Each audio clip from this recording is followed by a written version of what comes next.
Everyone, तो polity PYQ series में अपन 2013 से 2020 तक के क्वेश्चन कर चुके हैं। आज बिना किसी देरी के स्टार्ट करते हैं 2021 का क्वेश्चन पेपर। फर्स्ट क्वेश्चन यहाँ पर दिया हुआ है कि हमने ब्रिटिश मॉडल पर आधारित संसदीय लोकतंत्र को अपनाया है, किंतु हमारा मॉडल उस मॉडल से किस प्रकार भिन्न है। दो स्टेटमेंट दिए हैं, इसमें से सही बताना है। जहां तक विधि निर्माण का संबंध है, ब्रिटिश संसद सर्वोपरि अथवा संप्रभु है, किंतु भारत में संसद विधि निर्माण की शक्ति परिसीमित है। ये बात बिल्कुल सही है। भारत में संसद के किसी अधिनियम के संशोधन की संवैधानिकता से संबंधित मामले उच्चतम न्यायालय द्वारा संशोधन पीठ को भेजे जाते हैं। ये बात भी बिल्कुल सही है। तो दोनों के दोनों स्टेटमेंट सही हैं। देखते हैं इसके बारे में थोड़ी थ्योरी। भारत सरकार में एक सेकेंड भारत सरकार में संसदीय व्यवस्था विस्तृत रूप से ब्रिटिश संसदीय व्यवस्था पर आधारित है, परंतु कभी भी ब्रिटिश पद्धति की नकल नहीं रही। फर्स्ट है भाई, कैसे? ब्रिटिश राजशाही के स्थान पर भारत में गणतंत्र पद्धति है। ब्रिटिश व्यवस्था संसद की संप्रभुता के सिद्धांत पर आधारित है, जबकि भारत में संसद सर्वोच्च नहीं है, शक्तियों पर उसके प्रतिबंध भी है। सही बात है। भारत में संसद की किसी अधिनियम के संशोधन की संवैधानिकता से संबंधित मामले सुप्रीम कोर्ट द्वारा संबंधित पीठ जिनमें कम से कम 5 जज होने ही चाहिए, 5 से कम जज नहीं होने चाहिए, को भेजे जाते हैं। आर्टिकल 145 बोलता है ये का क्लोज 3। ठीक है। नेक्स्ट है, सामान्यतः ब्रिटेन में संसद सदस्य बतौर मंत्री नियुक्त किए जाते हैं। भारत में जो व्यक्ति संसद सदस्य नहीं है उसे भी अधिकतम 6 माह की अवधि के लिए बतौर मंत्री नियुक्त किया जा सकता है। 6 महीने बाद तो उसे लोकसभा राज्यसभा का सदस्य बनना ही पड़ता है। ब्रिटेन में मंत्रियों की कानूनी जिम्मेदारी होती है, जबकि भारत में ऐसी कोई व्यवस्था नहीं है। ब्रिटिश कैबिनेट व्यवस्था में छाया कैबिनेट एक अनोखी संस्था है, जबकि भारत में ऐसी कोई व्यवस्था नहीं है। नेक्स्ट क्वेश्चन है, संघ सरकार के संदर्भ में निम्नलिखित कथनों पर विचार कीजिए। तो करो भाई विचार। क्या है भाई? एन गोपाल स्वामी आयंगर समिति ने सुझाव दिया कि किसी मंत्री और किसी सचिव को प्रशासनिक सुधार करने और उसे बढ़ावा देने के लिए पूर्णतः नामित किया जाना चाहिए। नहीं भाई, पूर्णतः नामित उसको नहीं किया जा सकता। प्रशासनिक सुधार आयोग 1966 की संस्तुति के आधार पर वर्ष 1970 में कार्मिक विभाग का गठन किया गया और इसे प्रधानमंत्री के प्रभार के अधीन रखा गया। तो ये बात बिल्कुल सही है। इसमें ओनली केवल 2 आएगा आंसर। पढ़ लेते हैं इसके बारे में। एन गोपाल स्वामी आयंगर प्रारूप समिति के सदस्य ने 1950 में recognisation of the machinery of central government नाम से अपनी रिपोर्ट में मंत्रालयों के समूहीकरण, कर्मियों की क्षमताओं में सुधार और O&M डिवीजन के कामकाज में भी सिफारिश की थी। इसमें कहीं भी उल्लेख नहीं है कि एक मंत्री और एक सचिव को केवल प्रशासनिक सुधार के विषय को आगे बढ़ाने और इसे बढ़ावा देने के लिए नामित किया जाना चाहिए। अतः फर्स्ट स्टेटमेंट गलत है। जनवरी 1966 को मोरारजी देसाई की अध्यक्षता में प्रशासनिक सुधार आयोग का गठन हुआ। बाद में मोरारजी की केंद्रीय परिषद में शामिल हो जाने की वजह से के हनुमंतैया को अध्यक्ष नियुक्त किया गया।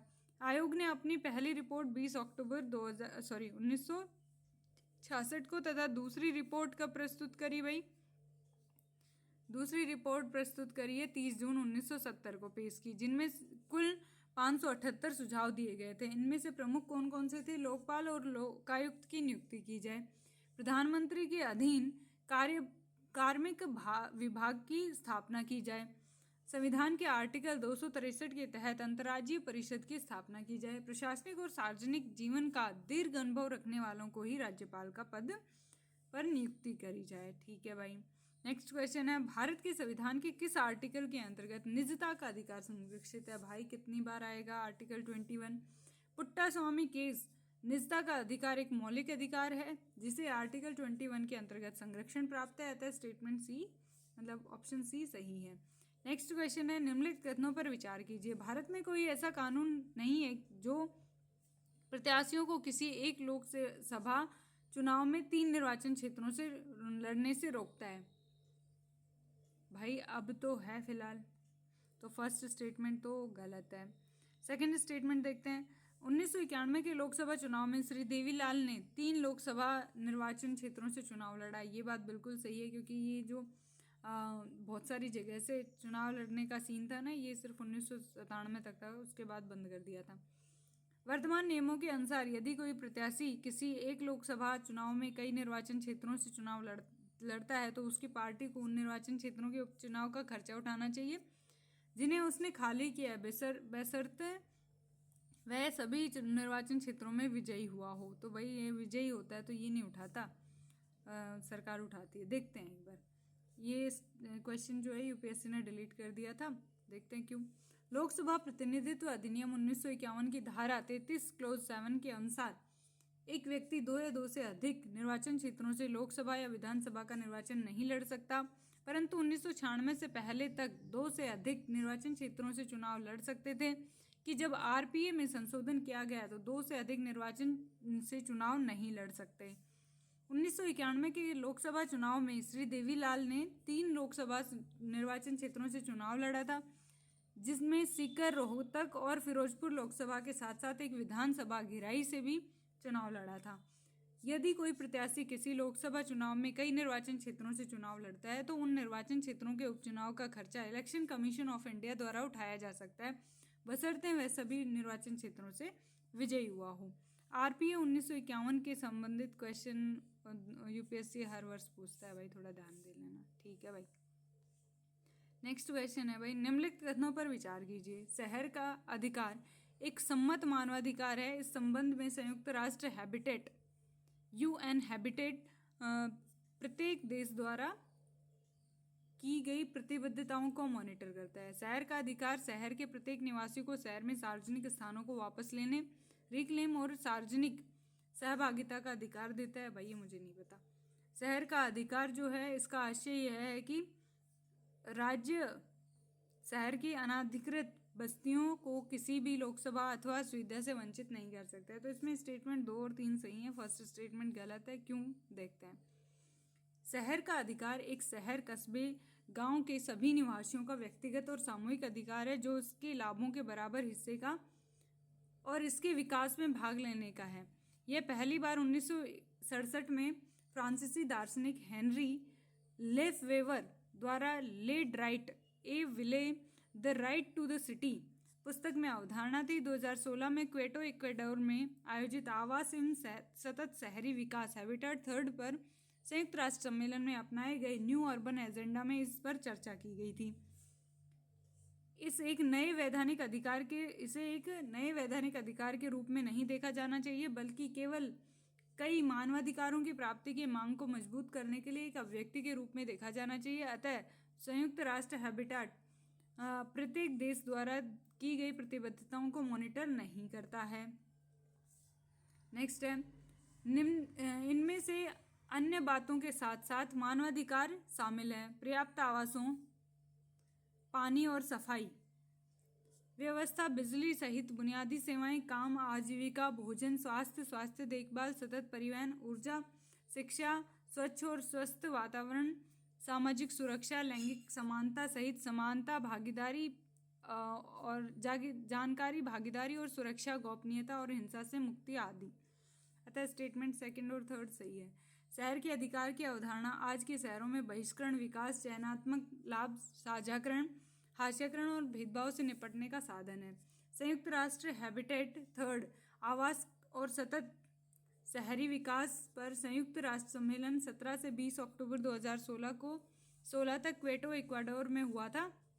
संयुक्त राष्ट्र महासभा ने 1996 में इस्तांबुल के आवास एजेंडा पर निर्माण न्यू अर्बन एजेंडा की पुष्टि करने के लिए स्थायी शहरीकरण के लिए वैश्विक प्रतिबद्धता को फिर से मजबूत करने के लिए हैबिटेट 3 सम्मेलन आयोजित करने का निर्णय लिया और सम्मेलन का प्राथमिक लक्ष्य और परिणाम न्यू अर्बन एजेंडा पर संयुक्त राष्ट्र के सदस्य राज्यों द्वारा किया गया समझौता था, जो अगले 20 वर्षों के लिए शहरी विकास के लिए एक दिशा निर्देश के रूप में काम करेगा। अतः ये इस तरीके से इसका एक्सप्लेनेशन है। 2 या 3 सही थे। नेक्स्ट क्वेश्चन है, भारत के संदर्भ में निम्नलिखित कथनों पर विचार कीजिए। न्यायिक हिरासत का अर्थ है अभियुक्त संबंधित मजिस्ट्रेट की हिरासत में है और ऐसे अभियुक्त को पुलिस स्टेशन के हवालात में रखा जाता है, न कि जेल में। तो क्या ये सही है? नहीं भाई, ये बिल्कुल सही नहीं है। न्यायिक हिरासत के दौरान मामले के प्रभारी पुलिस अधिकारी न्यायालय की अनुमति के बिना संदिग्ध व्यक्ति से पूछताछ नहीं कर सकती। ये बात बिल्कुल सही है, पढ़ते हैं इसके बारे में। सेकंड स्टेटमेंट सही है। न्यायिक हिरासत क्या होता है? जब किसी व्यक्ति को मजिस्ट्रेट द्वारा हिरासत में रखा जाता है तो उसे न्यायिक हिरासत कहा जाता है। जब किसी व्यक्ति को पुलिस स्टेशन में दर्ज प्राथमिकी के कारण पहली बार गिरफ्तार किया जाता है और संज्ञेय अपराध का आरोप लगाया जाता है तो उसे 25 घंटे के भीतर मजिस्ट्रेट के सामने पेश किया जाता है। मजिस्ट्रेट तय करता है कि उसे जमानत पर रिहा किया जाए या उसे न्यायिक हिरासत या पुलिस हिरासत में भेज दिया जाए। एक व्यक्ति को न्यायिक हिरासत में तब तक रखा जाता है जब तक सरकारी वकील अदालत को विश्वास दिलाता है कि आगे की जांच के लिए ऐसी हिरासत आवश्यक है। गैर जमानती अपराधों के मामले में आजीवन कारावास और 10 वर्ष से कम कारावास की सजा के मामले में हिरासत की अवधि 90 दिन और जमानती अपराधों में अधिकतम अवधि 60 दिन है। न्यायिक हिरासत में एक व्यक्ति को सेंट्रल जेल में रखा जाता है। न्यायिक हिरासत में व्यक्ति से प्रश्न पूछने के लिए अधिकारियों को न्यायालय से अनुमति लेनी पड़ती है। व्यक्ति को मजिस्ट्रेट के आदेश पर न्यायिक हिरासत में तब तक रखा जाता है जब तक उसे जमानत नहीं दी जाती है। अतः स्टेटमेंट फर्स्ट जो है वो गलत है, सेकंड सही है। पुलिस हिरासत किसी व्यक्ति को प्राथमिक या संदेह के आधार पर गिरफ्तार करने के बाद उसे पुलिस हिरासत में रखा जाता है। गिरफ्तार किए गए व्यक्ति को 24 घंटे के भीतर मजिस्ट्रेट के सामने पेश किया जाना चाहिए। अगर आरोप साबित नहीं होता है तो उसे जमानत दे दी जाती है, अन्यथा उसे आगे की जांच और पूछताछ के लिए पुलिस हिरासत में वापस भेज दिया जाता है। पुलिस हिरासत के लिए 15 दिन का समय है। पुलिस हिरासत में एक व्यक्ति को उस विशेष पुलिस स्टेशन में जेल या सेल में रखा जाता है। पुलिस हिरासत में किसी व्यक्ति से पुलिस अधिकारी पूछताछ कर सकते हैं। नेक्स्ट क्वेश्चन है, भारत के संदर्भ में निम्नलिखित कथनों पर विचार कीजिए। जब एक कैदी पर्याप्त आधार प्रस्तुत करता है तो ऐसे कैदी को पैरोल से मना नहीं किया जा सकता क्योंकि यह उसके अधिकार का मामला है। तो ऐसा बिल्कुल सही नहीं है। कैदी को पैरोल पर छोड़ने के लिए राज्य सरकारों के अपने नियम है। ये बात बिल्कुल सही है, सेकंड स्टेटमेंट सही है, फर्स्ट गलत है।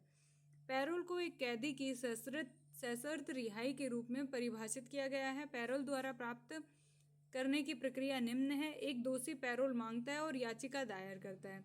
जेल प्राधिकरण केस हिस्ट्री, जेल में व्यवहार, मेडिकल रिपोर्ट आदि सहित रिपोर्ट एकत्रित करता है और रिपोर्ट उपसचिव गृह सामान्य राज्य सरकार को भेजी जाती है जो आवेदन को स्वीकार और अस्वीकार करने पर निर्णय लेते हैं। कुछ राज्यों में इसे जेल महानिरीक्षक को भेजा जाता है जिसे आगे जिलाधिकारी को भेजा जाता है। जिला मजिस्ट्रेट राज्य सरकार की परामर्श से आवेदन को स्वीकार या अस्वीकार करने का निर्णय लेते हैं और यह उसके अधिकार का मामला नहीं है। अतः स्टेटमेंट फर्स्ट गलत है। भारत में कैदी को पैरोल पर छोड़ने के लिए राज्य सरकारों के अपने नियम हैं। अतः स्टेटमेंट सेकंड सही है। पैरोल और फरलो के बीच अंतर, ये दोनों ही सशर्त रिहाई के रूप में। पैरोल को अल्पकालिक हिरासत के मामले में जबकि लंबी अवधि की हिरासत के मामले में फरलो की अनुमति दी जाती है। पैरोल 1 महीने तक रहता है जबकि फरलो अधिकतम 14 दिनों तक रहता है। पैरोल के लिए एक विशिष्ट औचित्य आवश्यक है जबकि एक फरलो का उद्देश्य कारावास की एक रास्ता को तोड़ना है। पैरोल कई बार दिया जा सकता है जबकि फरलो की एक सीमा होती है। नेक्स्ट क्वेश्चन है, राष्ट्रीय स्तर पर अनुसूचित जनजाति और अन्य पारंपरिक निवासी वन अधिकारों की मान्यता अधिनियम 2006 के प्रभावी क्रियान्वयन को सुनिश्चित करने के लिए कौन सा मंत्रालय केंद्रक अभिकरण नोडल एजेंसी है? तो भाई वो जनजातीय से रिलेटेड है तो जनजातीय कार्य मंत्रालय होगा। ठीक है भाई। नेक्स्ट क्वेश्चन है, कानून को लागू करने के मामले में कोई विधान जो किसी कार्यपालक अथवा प्रशासनिक प्राधिकारी को अनिर्देशित और अनियंत्रित विवेकाधिकार देता है भारत के संविधान के निम्नलिखित अनुच्छेदों में से किसका उल्लंघन करता है? तो भाई अनियंत्रित और अनिर्देशित विवेकाधिकार देता है तो फिर ये समता के अधिकार को ही वो करता है। देखते हैं। Yes, article 14। संविधान के आर्टिकल 14 में कहा गया है कि भारत के राज्य क्षेत्र में किसी व्यक्ति को विधि के समक्ष समता और विधियों के समान संरक्षण से वंचित नहीं किया जाएगा। किसी व्यक्ति के पक्ष में विशिष्ट विशेषाधिकारों की अनुपस्थिति, साधारण विधि और साधारण विधि न्यायालयों के तहत सभी व्यक्तियों के लिए समान व्यवहार, कोई व्यक्ति अमीर गरीब ऊंचा नीचा अधिकारी गैर अधिकारी और विधि के ऊपर नहीं है। तो स्टेटमेंट ए सही है। नेक्स्ट क्वेश्चन है, भारतीय राज्य व्यवस्था में निम्नलिखित में से कौन सी अनिवार्य विशेषता है जो ये दर्शाती है कि उसका स्वरूप संघीय है? तो भाई संघीय स्वरूप को कौन दर्शाती है? ये दर्शाती है न्यायपालिका की स्वतंत्रता सुरक्षित है। ठीक है, पढ़ते हैं इसके बारे में। संघीय सरकार वह है जिसमें शक्तियां संविधान द्वारा केंद्र सरकार एवं क्षेत्रीय सरकार में विभाजित होती हैं। दोनों अपने अधिकार क्षेत्रों का प्रयोग सफलतापूर्वक करते हैं। भारतीय संविधान की संघीय विशेषताएं क्या क्या हैं? द्वैध राज पद्धति, लिखित संविधान, शक्तियों का विभाजन, संविधान की सर्वोच्चता, कठोर संविधान और स्वतंत्र न्यायपालिका और द्विसदनीय विधायिका। नेक्स्ट क्वेश्चन, निम्नलिखित में से कौन सा राज्य शब्द को सर्वोत्तम रूप से परिभाषित करता है? तो ये व्यक्तियों का एक समुदाय जो बिना किसी बाह्य नियंत्रण के एक निश्चित भूभाग में स्थायी रूप से निवास करता है, जिसकी एक संगठित सरकार है। यही बात आ गई, क्योंकि पॉलिटी में सबसे पहली लाइन यही पढ़ते हैं। व्यक्तियों का एक समुदाय जो बिना किसी बाह्य नियंत्रण के एक निश्चित भूभाग में स्थायी रूप से निवास करता है, जिसकी एक संगठित सरकार है, वो राज्य कहलाता है। एक राज्य एक स्वतंत्र संप्रभु सरकार है जो एक निश्चित स्थानिक रूप से परिभाषित और सीमाबद्ध क्षेत्र पर नियंत्रण रखती है, जिसकी सीमाएं आमतौर पर स्पष्ट रूप से परिभाषित होती हैं और अंतर्राष्ट्रीय स्तर पर अन्य राज्यों द्वारा मान्यता प्राप्त होती हैं। एक राष्ट्र लोगों का एक समूह है जो साझा सांस्कृतिक या ऐतिहासिक मानदंडों के आधार पर खुद को एकजुट सुसंगत इकाई के रूप में देखते हैं। राष्ट्र सामाजिक रूप से निर्मित इकाइयां हैं जो प्रकृति द्वारा प्रदत्त नहीं हैं। परिस्थितियों के आधार पर उनका अस्तित्व, परिभाषा और सदस्य नाटकीय रूप से बदल सकते हैं। कुछ मायनों में राष्ट्रों को काल्पनिक समुदायों के रूप में माना जाता है जो एकता की धारणाओं से बंधे रहते हैं, जो धर्म, जातीय पहचान, भाषा, संस्कृति, अभ्यास आदि के आसपास धुरी बना सकते हैं। यूपीएससी अक्सर राजनीति विज्ञान से शब्दावली से क्वेश्चन पूछती हैं, इन्हें ढंग से तैयार करें। और जो ये राज्य शब्द है, ये आर्टिकल 12 और 36 के अनुसार दिया हुआ है कि भारत की सरकार और संसद प्रत्येक राज्य की सरकार और विधानमंडल और भारत के क्षेत्र के भीतर सरकार के नियंत्रण में सभी स्थानीय एवं अन्य प्राधिकरण शामिल हैं। नेक्स्ट क्वेश्चन है, भारतीय न्यायपालिका के संदर्भ में निम्नलिखित कथनों पर विचार कीजिए। भारत के राष्ट्रपति की पूर्वानुमति से भारत के मुख्य न्यायमूर्ति द्वारा उच्चतम न्यायालय से सेवानिवृत्त किसी न्यायाधीश को उच्चतम न्यायालय के न्यायाधीश के पद पर बैठने और कार्य करने हेतु बुलाया जा सकता है। यह राष्ट्रपति बोलेगा तो क्यों नहीं आएगा। भारत के किसी भी उच्च न्यायालय को अपने निर्णय के पूर्व पुनर्विलोकन की शक्ति प्राप्त है, जैसा कि उच्चतम न्यायालय के पास है। नहीं भाई, ओनली एक स्टेटमेंट सही है। आर्टिकल 128 के अनुसार किसी भी समय भारत का मुख्य न्यायाधीश उच्चतम न्यायालय या उच्च न्यायालय के सेवानिवृत्त न्यायाधीश से अल्पकाल के लिए उच्चतम न्यायालय में कार्य करने का अनुरोध कर सकता है। ऐसा संबंधित व्यक्ति राष्ट्रपति की पूर्व अनुमति से ही किया जा सकता है। अतः स्टेटमेंट फर्स्ट सही है। ऐसा न्यायाधीश राष्ट्रपति द्वारा निर्धारित भत्तों का उपयोग करने योग्य होता है। वह उच्चतम न्यायालय के अन्य न्यायाधीशों की तरह न्याय निर्णय और शक्तियों और विशेषाधिकारों का अधिकारी होगा, परंतु वह उच्चतम न्यायालय का न्यायाधीश नहीं माना जाएगा। आर्टिकल 215 के अनुसार अभिलेख न्यायालय के रूप में एक उच्च न्यायालय किसी मामले के संबंध में दिए गए अपने स्वयं के आदेश अथवा निर्णय की समीक्षा की और उनमें सुधार की शक्ति भी इससे प्राप्त है। यद्यपि इस संबंध में संविधान द्वारा इसे कोई विशिष्ट शक्ति प्रदान नहीं की गई। और दूसरी ओर उच्चतम न्यायालय को संविधान में विशिष्ट रूप से अपने निर्णयों की समीक्षा करने की शक्ति प्रदान की है। अतः स्टेटमेंट सेकंड गलत है। अभिलेख न्यायालय के रूप में उच्च न्यायालय के पास दो शक्तियां हैं। एक फर्स्ट कौन सी है भाई? उच्च न्यायालय के फैसले और कार्यवाही और कार्य शाश्वत स्मृति और परिसाक्ष्य के लिए रखे जाते हैं। इन अभिलेखों को साक्ष्य के तौर पर रखा जाता है और अधीनस्थ न्यायालयों में कार्यवाही के समय इन पर सवाल नहीं उठाए जा सकते। इन्हें कानूनी परंपराओं और संदर्भों की तरह माना जाता है। इसे न्यायालय की अवमानना पर साधारण कारावास और आर्थिक दंड या दोनों प्रकार के दंड देने का अधिकार है। नेक्स्ट क्वेश्चन है, भारत के संदर्भ में निम्नलिखित कथनों पर विचार कीजिए। भारत में केवल एक ही नागरिकता और एक ही अधिवास है, डोमिसाइल है। हाँ भाई, बिल्कुल सही है। जो व्यक्ति जन्म से नागरिक हो केवल वही राष्ट्राध्यक्ष बन सकता है, ऐसा बिल्कुल नहीं है। जिस विदेशी को एक बार नागरिकता दे दी गई, किसी भी परिस्थिति में उसे इससे वंचित नहीं किया जा सकता है, ऐसा बिल्कुल भी नहीं है। पढ़ते हैं इसके बारे में। संविधान के भाग 2 में आर्टिकल 5 से 11 तक नागरिकता के बारे में चर्चा की गई है। इस संबंध में इसे स्थायी विस्तृत उपबंध नहीं है। यह सिर्फ उन लोगों की पहचान करता है जो संविधान लागू होने के समय 26 जनवरी 1950 भारत के नागरिक बने। इनमें न तो इनके अधिग्रहण और न ही नागरिकता की हानि की चर्चा की गई। यह संसद को इस बात का अधिकार देता है कि वह नागरिकता से संबंधित मामलों की व्यवस्था करने के लिए कानून बनाए। इस प्रकार संसद ने नागरिकता अधिनियम 1955 को लागू किया। नागरिकता अधिनियम 1955 नागरिकता प्राप्त करने की 5 शर्तें बताता है। जन्म, वंशानुगत पंजीकरण और प्राकृतिक क्षेत्र समाविष्ट करने के आधार पर भारत में केवल एक ही नागरिकता और एक ही अधिवास है। अतः ये सेकंड स्टेटमेंट गलत है, क्योंकि भारतीय संविधान का आर्टिकल 58 राष्ट्रपति के पद हेतु निम्न अर्हताएं सुनिश्चित करता है। वह भारत का नागरिक हो। यहाँ केवल जन्म से नागरिक का प्रावधान नहीं है। प्रत्येक व्यक्ति जिसे भारत की नागरिकता प्राप्त है भारत का राष्ट्रपति बन सकता है, जबकि अमेरिका में पैदा हुआ व्यक्ति ही अमेरिका का राष्ट्रपति बन सकता है। वह 35 वर्ष की आयु पूर्ण कर चुका हो, वह लोकसभा का सदस्य निर्वाचित होने के लिए अर्हित हो। नेक्स्ट है वह संघ सरकार में अथवा किसी राज्य सरकार में अथवा किसी स्थानीय प्राधिकरण में अथवा किसी सार्वजनिक प्राधिकरण में लाभ के पद पर न हो। थर्ड स्टेटमेंट गलत है, क्योंकि नागरिकता अधिनियम 1955 में अधिनियम या संवैधानिक व्यवस्था के अनुसार प्राप्त नागरिकता खोने के 3 कारण बताए गए हैं: त्यागना, बर्खास्त, वंचित करना या होना।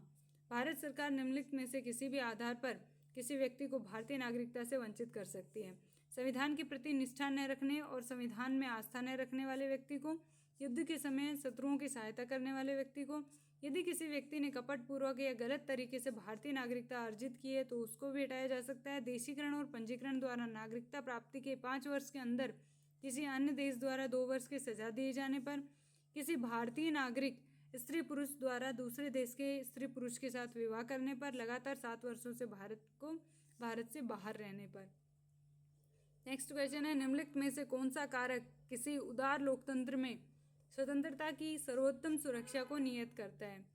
तो भाई लोकतंत्र में स्वतंत्रता की सर्वोत्तम सुरक्षा को निर्धारित कौन करेगा? भाई शक्तियों का पृथक्करण ही करेगा। उदार लोकतंत्र, उदारवादी लोकतंत्र का संस्थागत आधार संविधानवाद है। इसके साथ ही उदारवादी मूल्यों जैसे स्वतंत्रता, अधिकार, प्रत्येक व्यक्ति के समान गरिमा को अत्यधिक महत्व दिया गया है। उदार लोकतंत्र शक्तियों के पृथक्करण, एक स्वतंत्र न्यायपालिका और सरकार की शाखाओं के बीच जांच और संतुलन की व्यवस्था पर जोर देता है। शक्तियों के पृथक्करण वह सरकार के विधायी और कार्यकारी और न्यायिक कार्यों के मध्य विभाजन है। भारतीय संवैधानिक प्रावधान जो शक्तियों के पृथक्करण को सुनिश्चित करते हैं। आर्टिकल 50 में न्यायपालिका का कार्यपालिका से अलगाव दिया हुआ है, और आर्टिकल 122 और 212 में न्यायालयों द्वारा संसद और विधानमंडल की कार्यवाही की जांच न किया जाना बताया गया है। नेक्स्ट क्वेश्चन है, भारतीय संविधान के अंतर्गत धन का केंद्रीकरण किसका उल्लंघन करता है? धन का केंद्रीकरण भाई डीपीएसपी को मतलब इनका उल्लंघन करता है, क्योंकि शांति बनी नहीं रहेगी, कालाबाजारी बढ़ जाएगी। देखते हैं, धन और उत्पादन के साधनों का केंद्रीकरण रोकना, ये आर्टिकल 39 में दिया हुआ है। ओके, इसलिए हम कह सकते हैं धन का केंद्रीकरण नीति निर्देशक तत्व का उल्लंघन करता है। भारत में संपत्ति के अधिकार की क्या स्थिति है? तो भाई ये एक विधिक अधिकार है जो किसी भी व्यक्ति को प्राप्त है। ये बात बिल्कुल सही है। पढ़ते हैं इसके बारे में। 44वें संविधान संशोधन अधिनियम 1978 द्वारा मूल अधिकारों में से संपत्ति के अधिकार को भाग 3 में आर्टिकल 19 क्लोज 1 सब क्लोज 6 द्वारा आर्टिकल 31 को निरसित किया गया। संपत्ति का अधिकार शीर्षक के तहत भाग 12 में नए अनुच्छेद 301 को शुरू किया गया है। इसमें व्यवस्था की गई है कि कोई भी व्यक्ति कानून के बिना संपत्ति से वंचित नहीं किया जाना चाहिए। इस तरह संपत्ति का अधिकार अभी तक एक कानूनी और संवैधानिक अधिकार है। यद्यपि यह कोई मूल अधिकार नहीं है, यह संविधान के मूल ढांचे का भी हिस्सा नहीं है। आर्टिकल 300A संपत्ति का अधिकार एक विधिक अधिकार की तरह है, जैसा कि मूल अधिकारों से अलग है, जो किसी भी व्यक्ति को प्राप्त है, नागरिक हो या विदेशी हो, सबको प्राप्त है। भाई ठीक है। 26 जनवरी 1950 को भारत की वास्तविक संवैधानिक स्थिति क्या थी? तो भाई उस दिन संपूर्ण प्रभुत्व संपन्न लोकतंत्रात्मक गणराज्य बन गया था। सही बात है। पढ़ते हैं इसके बारे में। 26 जनवरी 1950 को भारत की प्रस्तावना में संपूर्ण प्रभुत्व संपन्न लोकतांत्रिक गणराज्य के बारे में उल्लेख था, जबकि पंथ निरपेक्ष समाजवादी अखंडता शब्द 42वें संविधान संशोधन 1976 के द्वारा जोड़े गए। नेक्स्ट है संवैधानिक सरकार से क्या आशय है। तो भाई ये कितनी बार आ चुका है, कोई सरकार जो संविधान की सीमाओं से परिबद्ध हो वही होती है संवैधानिक सरकार। पढ़ते हैं। संविधान किसी राष्ट्र की मौलिक विधि होती है जिसमें शासन की विशेषताएं, शासकों के कर्तव्य, शक्तियां और आम जनता के अधिकार इत्यादि वर्णित होते हैं। संविधानवाद का आशय है कोई सरकार अपने अधिकार एक मूलभूत विधि से प्राप्त करती है और विधि रूप से इसे इसी सीमा से भी निर्धारित होती है, जो कि एक संवैधानिक सरकार की परिभाषा है। इसलिए विकल्प डी सही है। और ये सेम क्वेश्चन कितनी बार ही आ चुका, 2020 में भी आ चुका, 23 में भी आ चुका। तो ये अपना क्वेश्चन पेपर हो गया 2021 का। अब अपन 2022 का करते हैं नेक्स्ट वीडियो में। बुक लेनी हो तो आपको पता ही है सर का नाम क्या है, धर्मेंद्र जाखड़ सर। डायरेक्ट उनके लिंक से आप ऑर्डर कर सकते हो। बाकी इस तरीके से पढ़ना है, रीडिंग लगाने तो रीडिंग आराम से लगा सकते हो। Okay, bye bye, take care.